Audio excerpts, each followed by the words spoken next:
Experimento motor electrostático. Este es el resultado del montaje experimental en una máquina de Wimshurst para observar la rotación por el efecto mecánico del viento iónico. Para entender este fenómeno es necesario entender varios aspectos tales como las partes y funcionamiento de una máquina Wimshurst.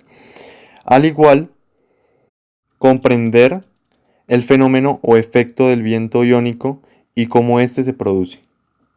Una máquina de Wimshurst es un generador electrostático de alto voltaje desarrollada entre 1880 y 1883. Para comprender su funcionamiento es necesario saber sus partes, las cuales son dos discos separados por 2 milímetros, los cuales se componen de un aislante tales como vidrio o acrílico, y sectores unidos que se puede ver en la figura cuya característica es ser conductores, en este caso un metal, que roza con unas escobillas conductoras de diferente compuesto, al igual que dos peines los cuales se encargan de colectar la carga, y son del mismo material, pero no tocan con estos discos. Estos están sujetados por medio de ejes a una correa que los hace girar por medio de un motor eléctrico, y los discos separados giran en sentido contrario.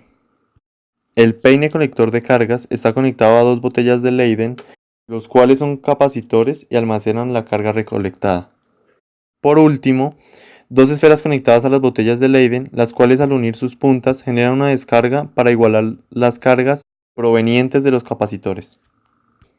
El funcionamiento de esta máquina se conoce como el efecto triboeléctrico, los cuales las escobillas y los sectores de disco, que están hechos de metales diferentes, entran en contacto mientras los discos rotan y crea la posibilidad de intercambiar cargas a través de la adhesión.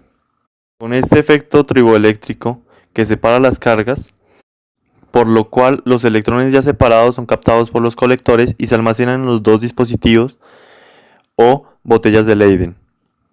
Como consiguiente, si se conecta cables conductores en los terminales de las botellas de Leyden, generan un flujo continuo de carga, o sea, se produce una corriente eléctrica que tendrá cada cable una polaridad. En el experimento, estos cables se conectan a partes que terminan en punta, y esta corriente pasa a través de ellos y producen un campo eléctrico, generando así el efecto del viento iónico. Dicha punta contiene una gran cantidad de partículas libres con cargas positivas, que son llamadas iones, y negativas, que son llamadas electrones.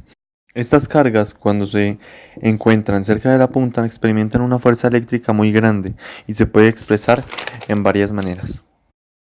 La primera es el hecho de que esta carga de la punta genera una repulsión con tanta magnitud que dichas partículas chocan con otras moléculas neutras y por ello genera una liberación de electrones, consiguiendo con esto una ionización en cadena que produce un efecto de avalancha, como lo muestra en la figura, y se conoce como descarga de cadena.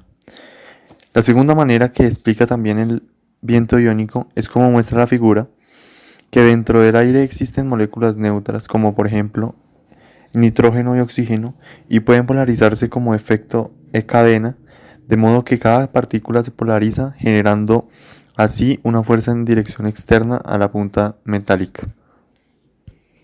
La tercera manera se puede definir como la partición de una molécula debido a la fuerza intensa generada por la punta metalizada, como se muestra en la figura. Por ello, en el experimento, siendo que la hélice, considerando que está lejos de cada punta metálica para evitar una descarga, está conectada a tierra y produce un fenómeno como se ve en la representación, ya que las puntas metálicas, siendo de carga opuesta, generan un efecto de carga y descarga de electrones, y esta fuerza produce un movimiento rotacional.